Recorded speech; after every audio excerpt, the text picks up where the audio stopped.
Hello friends, કેમ છો? જય શ્રી કૃષ્ણ. આશા છે કે તમે બધા મજામાં હશો અને હું પણ મજામાં છું. અને અત્યારે અમે સાંજ પડી છે.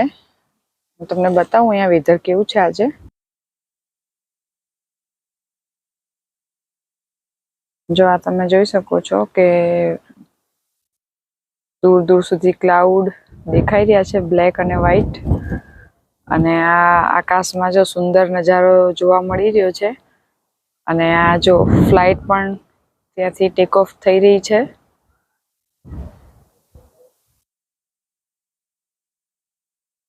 અને આ બધા બાળકો જે છે એ અહીંયા રમી રહ્યા છે.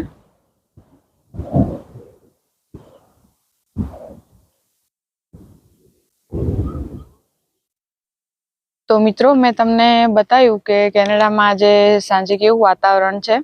તો આપણે હવે મેઇન મુદ્દાની વાત કરીએ કે જે છે કે બધા કમેન્ટ કરતા હોય છે કે ભાઈ પીઆરની ફાઇલ વિશે કઈ રીતે પીઆરની ફાઇલ કરવાની, વર્ક પરમિટ કઈ રીતે કરવાની, એનો વિડીયો બનાવો. તો નેક્સ્ટ હું એ વિડીયો બનાવીશ. પણ આજે જે છે એ એક સરસ ઇમ્પોર્ટન્ટ વાત છે કે જે છે કે કેનેડામાં તમે કોઈ બી વિઝાની ફાઇલ મૂકો તો એમાં જરૂરી શું મુદ્દા તમારે ધ્યાન રાખવાના એના વિશે આપણે ચર્ચા કરીશું.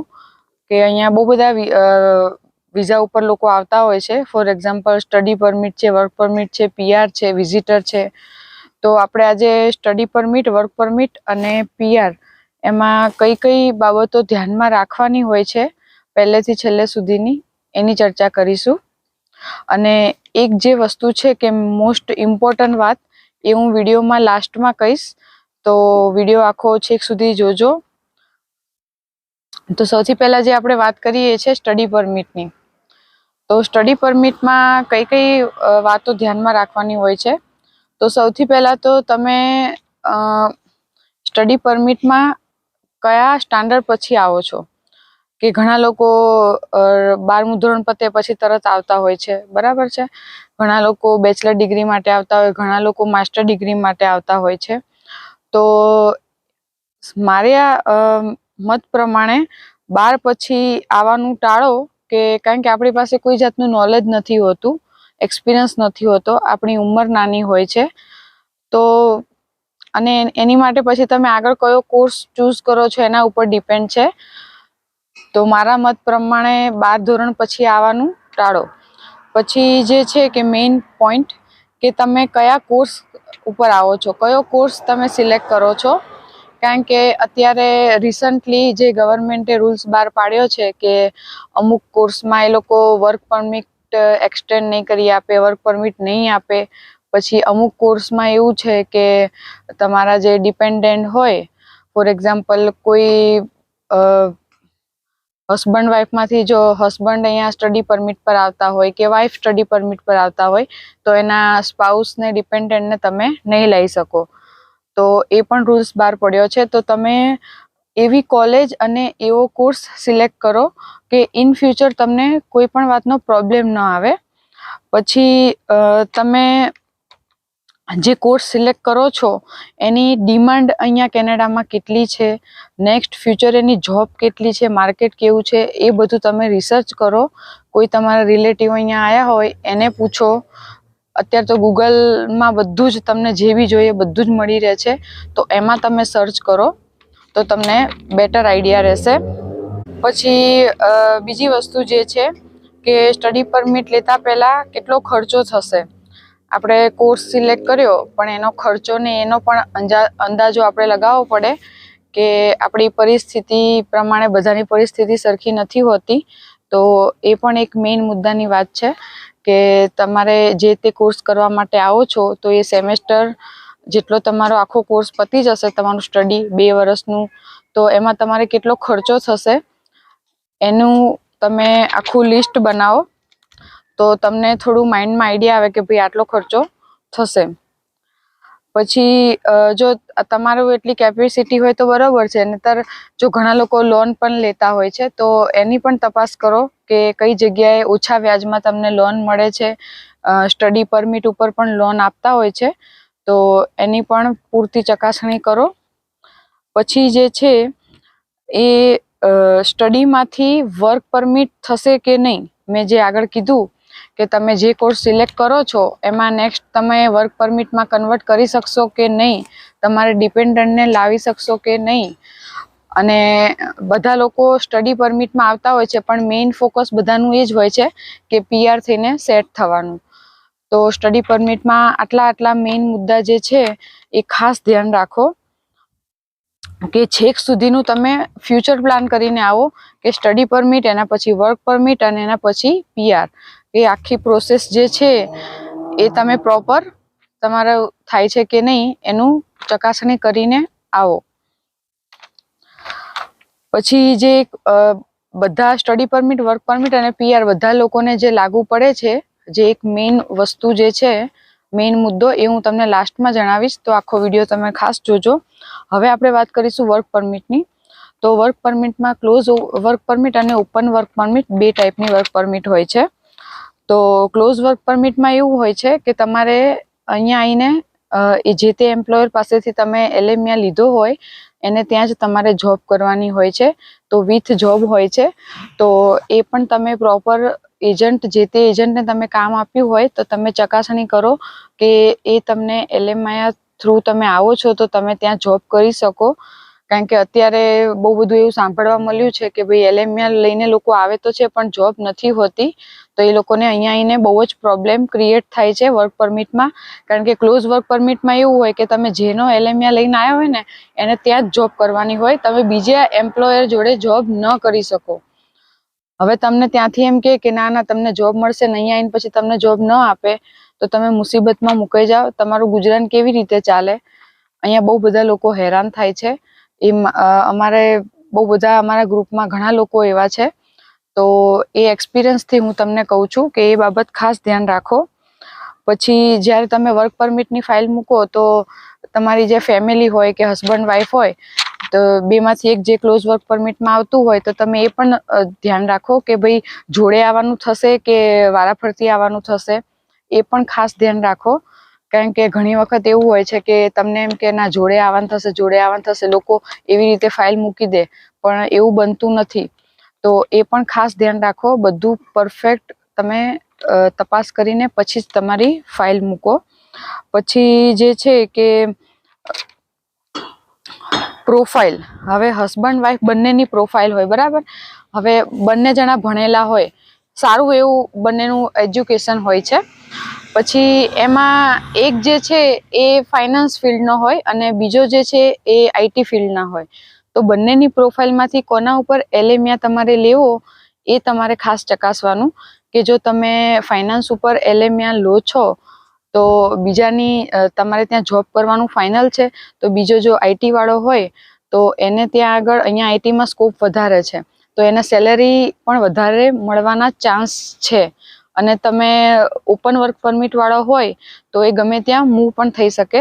તો બંનેની પ્રોફાઇલ તમે મેચ કરો, કોની પ્રોફાઇલમાં વધારે સારી જોબ ઓપોર્ચ્યુનિટી છે તો એના ઉપર તમે ક્લોઝ વર્ક પરમિટની ફાઇલ મૂકો અને બીજાને ઓપનમાં રાખો.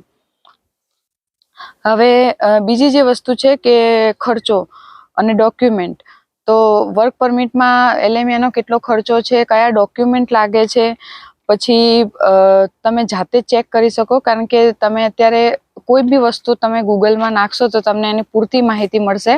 અને અહીંયા ગવર્મેન્ટની, કેનેડા ગવર્મેન્ટની ઓફિશિયલ વેબસાઇટ છે, એમાં ચોખ્ખી ડિટેલ માહિતી સાથે અને પ્રોસેસિંગ ટાઈમ પણ લખેલો હોય છે કે મેક્સિમમ આટલા ટાઈમમાં તમારા વિઝા આવે. તો ભલે આપણે એજન્ટની સલાહ લઈએ, એજન્ટ જોડે ફાઇલ મૂકીએ, પણ મેઇન તમે તમારી જાતે પહેલાં પોતે બધું જ ચકાસો કે તમે આગળ ફ્યુચરમાં પ્રોબ્લેમમાં ન મુકાઈ જાઓ. હવે તમારા રિલેટિવ કોઈ હોય તો એને તમે પૂછો કે ભાઈ ત્યાં શું ચાલી રહ્યું છે, કઈ રીતનું અમારી આટલી ફાઇલ પહોંચી છે, આ રીતની પ્રોસિજર છે. તો તમે શું કે કોઈ મુસીબતમાં ઇન ફ્યુચર ન પડો.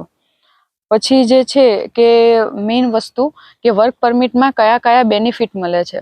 હવે ત્યાં આગળ આપણે ફાઇલ મૂકવા જઈએ એટલે એજન્ટ એમ કે ના તમને તો ભાઈ આ બેનિફિટ મળશે, ચાઇલ્ડ બેનિફિટ મળશે. હવે વર્ક પરમિટમાં એવા પણ લોકો છે કે જે ફેમિલી સાથે આવ્યા છે, બરાબર.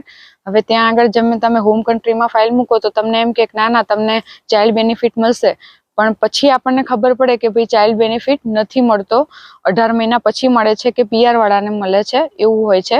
તો એ પણ તમે કોઈ અંધારામાં ન રહેશો, પ્રોપર રિસર્ચ કરીને આવો કે જેથી કરીને તમારે છેતરાવાનું ન રહે. પછી આપણે વાત કરીએ પીઆરની.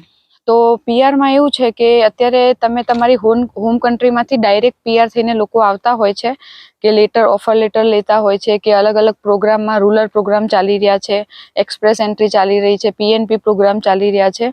તો અલગ અલગ પ્રોગ્રામના બધી ટાઈમલાઈન, એના ડોક્યુમેન્ટ જે છે, પછી એમાં કેટલા પૈસા થશે, કેટલો ખર્ચો થશે, કેટલું પ્રૂફ ઓફ ફંડ મૂકવાનું હોય છે, એ બધું જ તમારે એ પ્રોગ્રામનું નામ તમે ગૂગલમાં લખશો એટલે ગવર્મેન્ટની ઓફિશિયલ વેબસાઇટમાં બધી જ ડિટેલ આપેલી હોય છે.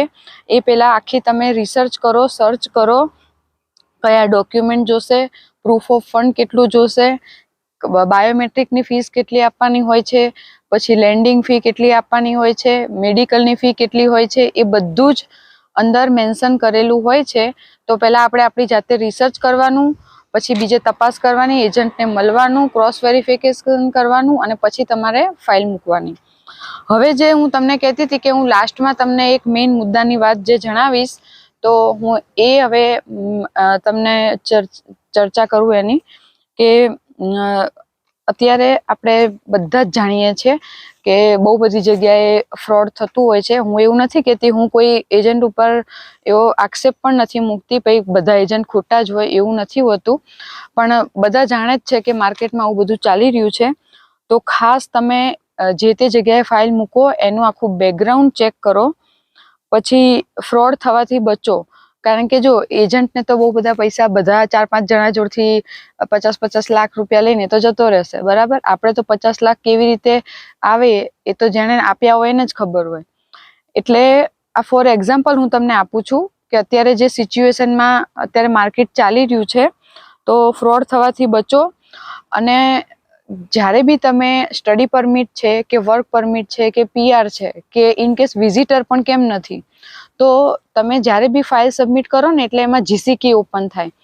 તો તમે GC કી, લોગિન ID, પાસવર્ડ એની પાસેથી લઈ લો, અને તમે જાતે પણ તમે ચેક કરી શકો છો કે તમારી ફાઇલ કેટલી પ્રોસેસમાં છે, કેટલે પહોંચી. અને GC કીમાં આપણે કોઈ છેડછાડ નથી કરવાની, કારણ કે આપણી જ ફાઇલ હોય એટલે આપણે કોઈ અટકચાળા ન કરાય. પણ તમે GC કીની બદલે એના ઓપ્શનમાં ઘણા એજન્ટ એમ કે અમે GC કી નહીં આપીએ, તો એના ઓપ્શનમાં IRCC થી ટ્રેકર બનાવી આપવામાં આવે છે. આપણે જાતે જ બનાવી શકીએ, તો એ લિંક હોય છે, તો એનાથી તમે ટ્રેકર પણ તમે બનાવી શકો છો. તો ટ્રેકરમાં કેવું હોય કે તમે અંદર જાતે કંઈ ચેન્જ ના કરી શકો, કંઈ ડોક્યુમેન્ટ અપલોડ ના કરી શકો, એડિટ ના કરી શકો, પણ તમે ખાલી જોઈ શકો. તમારા GC કીમાં જે અપડેટ થાય ને એ તમારા ટ્રેકરમાં 2 દિવસ પછી તમને અપડેટ થઈ જાય. તો એટલીસ્ટ તમને ખબર પડે કે તમારી ફાઇલ ઓરિજિનલમાં મૂકી છે કે નથી મૂકી, એ મેઇન મુદ્દાની વાત છે. ઘણા લોકો પૈસા લઈ લે અને તમને ખોટા ITA આપી દે, ખોટા નોમિનેશન આપી દે, એટલે તમારું નોમિનેશન આવી ગયું, બરાબર. પણ તમને ઓનલાઈન તો તમને બતાવ્યું જ ન હોય, તમારી જોડે એકચ્યુઅલ ફ્રોડ થતું હોય તો તમને ખબર જ ના હોય. તો આ 2 વસ્તુ ખાસ કરવાની. GC કીનું લોગિન ID, પાસવર્ડ માંગવાનું. જો એ આપવામાં આનાકાની કરે તો તમારે એને કહેવાનું કે ભાઈ સ્ટાર્ટિંગમાં જ્યારે ફાઇલ મૂકો ને ત્યારે જ તમારે નક્કી કરી લેવાનું કે ID પાસવર્ડ આપશો. જો આપે તો બેસ્ટ છે, ન આપે તો IRCC ટ્રેકર બનાવી દેવાનું. તો એ ટ્રેકરમાં તમે બધું જોઈ શકશો. હવે જે વાત છે કે પાસપોર્ટ, હવે તમારે ફાઇલ સબમિટ થઈ ગઈ, બધું થઈ ગયું, બરાબર. તમે IT આવી ગયું, નોમિનેશન આવી ગયું, બાયોમેટ્રિક. તો બાયોમેટ્રિકમાં કેવું હોય છે કે આપણે જાતે જવાનું હોય છે બાયોમેટ્રિકમાં. તો એ ખાસ ધ્યાન રાખવાનું કે બાયોમેટ્રિકમાં આપણે જાતે જવાનું. તો આપણને એવું થોડુંક આમ લાગે કે ના ચલો ઓરિજિનલમાં આપણું બાયોમેટ્રિક આવ્યું છે અને આપણી ફાઇલ મૂકી છે. હવે જો મેડિકલ આવે, બાયોમેટ્રિક આવે, ITA આવે, નોમિનેશન આવે, PR માટેની વાત કરું છું, તો એ બધું જે આવે એ ઓનલાઈન તમને અપડેટ થતું જ હોય છે. પછી જે છે કે લાસ્ટ જે વસ્તુ છે કે તમારે બધું જ પતી ગયું, મેડિકલ પતી ગયું, બાયોમેટ્રિક બધું જ પતી ગયું, બરાબર. PCC બી પતી ગયું.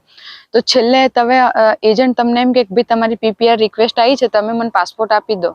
બરાબર. પાસપોર્ટ આપવા આપણે જાતે જ જવાનું, જાતે આપણે VFSમાં જઈને આપણી જાતે પાસપોર્ટ આપવાનો. કારણ કે ઘણી જગ્યાએ આપણે જોઈએ છે કે લોકો ખોટા સ્ટીકરો ચોંટાડી દે છે અને લોકો એરપોર્ટ સુધી પણ પહોંચી જાય છે અને ત્યાંથી એ લોકોને પાછા મોકલી દે છે.